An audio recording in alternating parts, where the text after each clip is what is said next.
ஒரு சந்தேகம், இன்னைக்கு திரு விஜய் உச்ச நட்சத்திரம், மாற்று கருத்து இல்ல. நன்றி, ஒத்துக்கிட்டீங்களா? ஒத்துக்கிட்டதுக்கு நன்றி. அதுல ஒண்ணும் பிரச்சனை இல்ல. திடீர்னு ஒருத்தர் திரைத்துறைக்கு வந்து ஒரு 2 படம் நடிச்சுட்டு விஜய்க்கும் எனக்கும் தான் போட்டி, நான் தான் இனி அடுத்து சூப்பர் ஸ்டார், நான் தான் இனி அடுத்த தளபதினு சொன்னா நீங்க ஏத்துப்பீங்களா? அதாவது எல்லாவற்றையும் எங்க தலைவர் அவர்கள் நிரூபித்து விட்டுதான் அரசியலுக்கு வந்திருக்கிறாரு.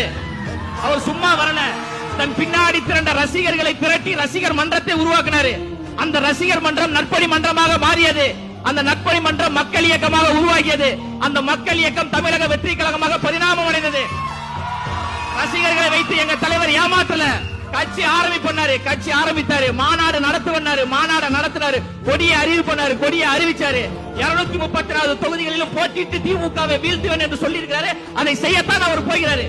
ஊரக உள்ளாட்சி தேர்தலில் ரசிகர் மன்ற நிர்வாகிகளாக போட்டியிட்டு 169 இடங்களில் போட்டியிட்டு 127 இடங்களை ரசிகர் மன்ற நிர்வாகிகள் வெற்றி பெற்ற வரலாறு உங்களுக்கு தெரியுமா?